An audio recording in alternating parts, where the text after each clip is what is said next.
Mythology শুধুমাত্র পুরোনো কালের মন গড়া কাহিনী নয়। মাইথোলজির মিথ বা মিথ্যাগুলি আজও গড়া হয়। এমন কিছু আধুনিক মিথ হলো যে নারী অবলাজীব, আর দ্বিতীয়ত তারই লিবারেশন এবং এম্পাওয়ারমেন্টের প্রয়োজন। আজকে আমরা যে 3 কন্যার কাহিনী আপনাদের শোনাবো, সেগুলো শুনে দেখুন তো চেনা চেনা মনে হয় নাকি? আজকেও কি এই গল্পগুলো প্রাসঙ্গিক? বিচার করুন, নারী কি সত্যি অবলা, নাকি তার গুণ, মেধা, নিষ্ঠা, সাহস পুরুষের চেয়ে অনেক অংশে বেশি বই কম নয়? এম্পাওয়ারমেন্ট কি নারীদের প্রয়োজন, নাকি নারী নিজ গুণে এম্পাওয়ার্ড? তা শুধু চাই পুরুষের হাত থেকে সুরক্ষা ও নিরাপত্তা। এম্পাওয়ারমেন্ট প্রয়োজন পুরুষের, যাতে সে ক্ষমতা পায় সুস্থ পরিবেশ তৈরি করার, যেখানে মহিলারা নিরাপদে থাকে। নারীকে অবশ্যই মুক্ত বা লিবারেট করতে হবে, কিন্তু এ কাজ করবে কে? পুরুষ। তাহলে সবার আগে তাকে নিজেকে মুক্ত চিন্তা করবার ক্ষমতা অর্জন করতে হবে।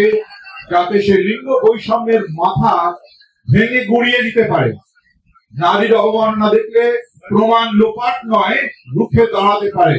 আর তার জন্য প্রয়োজন পুরুষের এনলাইটমেন্ট, লিবারেশন, এডুকেশন। দেখুন, পুরাণের 3 সাহসীকে নিয়ে আমাদের পালা 3 কন্যা।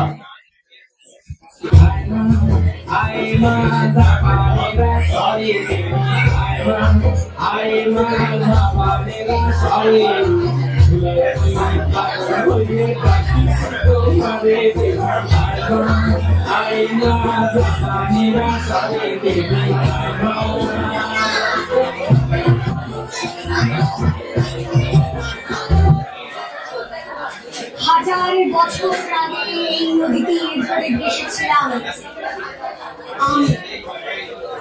অযুত অজানা ভয় আর কত না অতি পরিচিত উৎকণ্ঠা ছিল বুকে।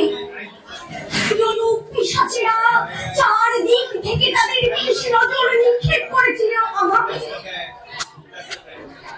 একাকী বিধবা মেয়ে চলেছে, তার সুন্দরী, তাকে রক্ষা করার কেউ নেই। তারা ভেবেছিল এই তো সুযোগ, তারা ভেবেছিল এই সুযোগকে হাতছাড়া করা যায়। আমি বেহুলা, এই বাংলারই মেয়ে আমি।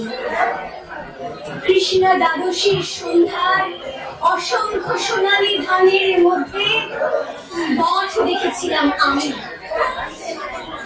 এই সবই তো আপনারা কবির কবিতায় করেছেন। আপনারা কি জানেন আমি কি দেখেছিলাম? আমি দেখেছিলাম নরপিশাচ। সবাই বলে এটা কি মেয়ের রক্ষা কবচ, একমাত্র তার মনোবল। আমার মনোবলের বিশেষ আধিক্য কিছু ছিল না, যা ছিল তা অপরিসীম প্রেম। আমার স্বামীর, তাই তো আমার মৃত স্বামীকে কলার ভেলায় ভাসিয়ে নিজেও সেই ভেলায় ভেসে পড়েছিলাম। যদি মৃত স্বামীর প্রাণ ফিরে পাওয়া যায়, সেই উদ্দেশ্যে পাড়ি দিয়েছিলাম দেবাদিদেবের আড্ডাখানায়, স্বর্গের উদ্দেশ্যে। স্বামীকে ফিরিয়ে আনার পর দেশে দেশে আমার নাম ছড়িয়ে সবাই বলে আমার মতো পতিব্রতা স্ত্রী যেন ঘরে ঘরে জন্মায়।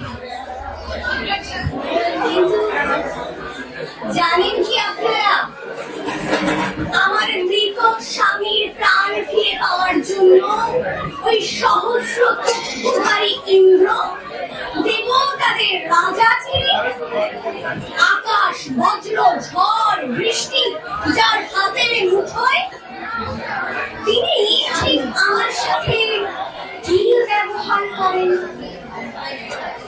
আগেও তিনি তার ঝড় আকাশ বৃষ্টি বজ্রের মতো নিজের হাতের মুঠোয় ইচ্ছে মতো চালনা করে। লক্ষ্মীধরের প্রাণ ফিরে পাওয়ার জন্য আমাকে তার বদলে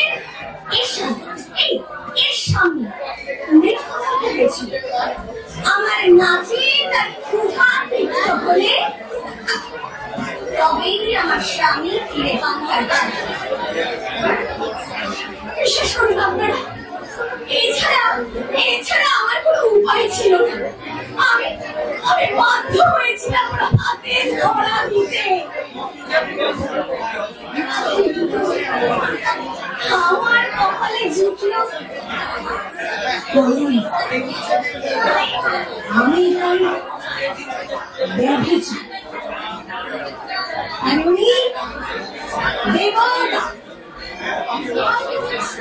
স্বামীকে বাঁচিয়ে ঘরে ফিরে আসার পর দ্বিতীয়বার আমার বাসর।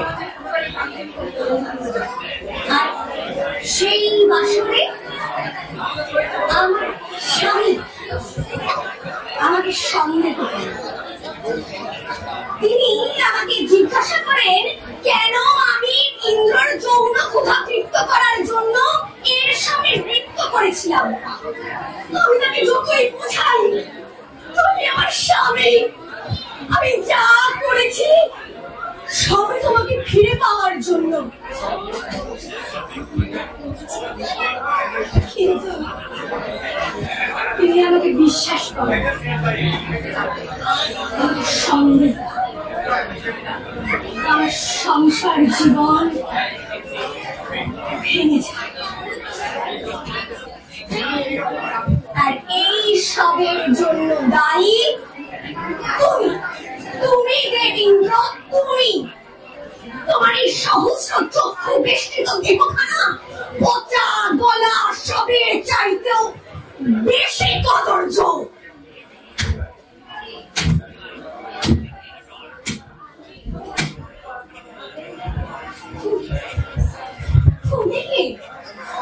যেই সহস্র চক্ষুধারী মানুষটার কথা তুই বলছিলি, জানিস ওর চোখগুলো কিরকম করে হলো? আমার স্বামীর রূপ ধরে একদিন এসে আমার উপর তার শরীরের ইচ্ছা চরিতার্থ করে চলে যায়। ওই ইন্দ্র ক্ষমতার অধিকারী বলে যা করবে তাই আমাদের মেনে নিতে হবে। ঋষি গৌতমের প্রতিবাদ ব্রহ্মার আদেশে ঠিক করা হয়েছিল যে ত্রিভুবন পরিক্রমা করবে এবং সর্বপ্রথম ফিরে আসবে, তার সঙ্গে আমার বিয়ে হবে। ওই কথা শুনে ওই ইন্দ্র তরি ঘড়ি পাই দেয় ত্রিভুবন পরিক্রমা করতে। কিন্তু হায় রে কপাল, ঋষি গৌতম সর্বপ্রথম ফিরে আসে স্বর্গ মর্ত পাতাল ঘুরে, তার সঙ্গে আমার বিয়ে হয়। কিন্তু দেবরাজ তার এই অসম্মান ভুলতে পারেন। ছলে বলে কৌশলে যখন পরস্ত্রীকে ফুসলাতে কিছুতেই সফল হলেন না, তখন চরম কপটতার আশ্রয় নিয়ে আমার সোজা সংসার ধ্বংস হতে পারে। বনের মধ্যে এক মনোরম পর্ণকুটিরে ছিল আমার সুখের সংসার। একদিন অরণ্যে ঋষি গৌতম ধ্যানমগ্ন ছিলেন। আর ঠিক তখনই ওই ইন্দ্র আমার স্বামীর রূপ ধারণ করে আসে আমার কুটিরে। তাকে স্বামী ধ্যান করে আমি না করে তার সেবা করি। জানতেও পারলাম না যে সে আমার স্বামী নয়। জানি না যখন ধ্যানরত ঋষি ইন্দ্রের এই চতুরতা বুঝতে পেরে এবং অগ্নিমূর্তি হয়ে আমাদের কুটিরে ছুটে আসে, আমাদের দেখে অভিশাপ দেন। আমি শিলায় পরিণত হই। আর ইন্দ্র তাহার শরীরে গজিয়ে ওঠে সহস্র চাইবে। তুই যেগুলো চোখ ভেবে ভুল করছিলি, বুঝলি তো এবার সেগুলো কি? দেশে দেশে সৃষ্টির আদিম কাল থেকে ক্ষমতা ও শক্তি বজায় রাখতে নারীর উপর অত্যাচার আর বল প্রয়োগ করে চলেছে, তাকে পায়ের নিচে দমিয়ে রাখতে। কপট, লম্পট, লোভী, প্রজাতর একটা মানুষ। স্বার্থপর একটা পুরুষ নিজেদের স্বার্থ চরিতার্থ করার জন্য আমাদেরকে ব্যবহার করে। অমূল্য নারীকে ফেলে দেয় আগুনের মাঝে। আমি তিলোত্তম, আমাকে এরা পরিণত করেছে একটা কর্মী, একটা যুদ্ধ জয় করবার যন্ত্রে। কেন? যখন দেবতা পেলে ভক্তি আর বুদ্ধির লোক পায়, তখন মনে করে আমাদের কথা। আমি তিলোত্তম, আমার জন্ম না না না জন্ম না, আমার সৃষ্টি। আমার সৃষ্টি হয় ব্রহ্মার আদেশে। বিশ্বকর্মা আমাকে নির্মাণ করেন। সেই পচা গলা পুরনো গল্প, কোন নতুনত্ব নেই। দেবতা ইচ্ছা অনুযায়ী আমাদের সৃষ্টি করা হয়। জানিস, আমাকেও তৈরি করা হয়েছিল বিশ্বকর্মার আদর্শে। ঠিক যেমন লোপামুদ্রা, শতরূপা, উর্বশী আর দশভুজা দুর্গা দেবতাদের কোনো প্রয়োজন নেই। এছাড়া আমাদের কোনো অস্তিত্ব নেই। প্রকৃতির নিয়মে আমরা জন্ম নিতে পারি না। সেই দেবাদিদেবকে আশ্রয় নিতে হয় আমাদের সৃষ্টির জন্য। তোকে তৈরি করার কারণ কি?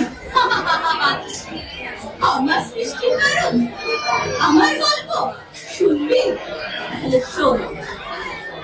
মন্ত্রলোকে দুই ভয়ঙ্কর দৈত্য, দানব, দুই পিশাচ, দুই ঠাই, স্বর্ণ আর উপস্বর্ণ এই দেবতাদের জীবন দুর্বিষহ করে তুলেছিল। তারা অতিষ্ঠ হয়ে ওঠে তাদের অত্যাচার। আমাদের স্বর্ণ উপস্বর্ণ ছিল ব্রহ্মার দুই বর্ষিত বীর। আমার এই ব্রহ্মাই আদেশ করে এই দেবতাদের জন্য বাঁচাতে, তাদেরকে জব্দ করতে, আমাকে নির্মাণ করতে, তিলোত্তমাকে নির্মাণ করতে।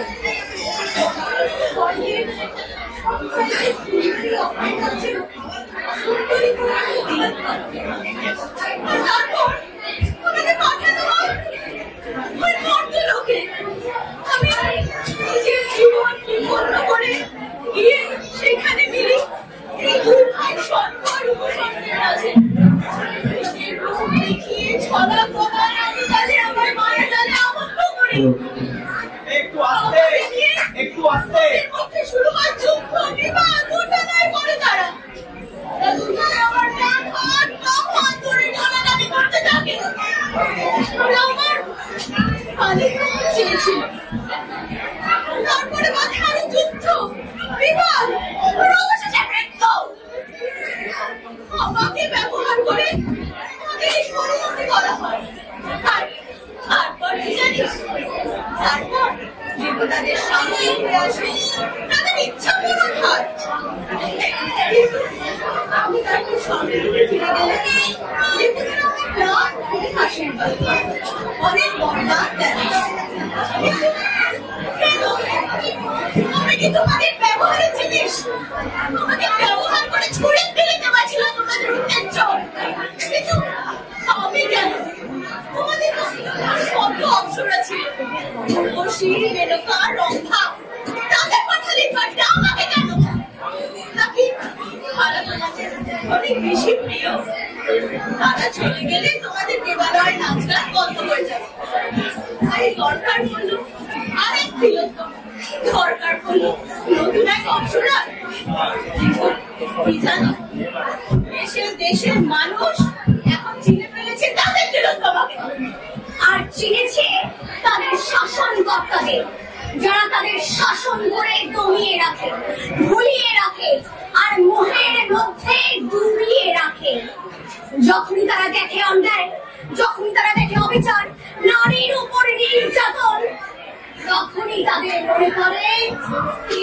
আমার কথা।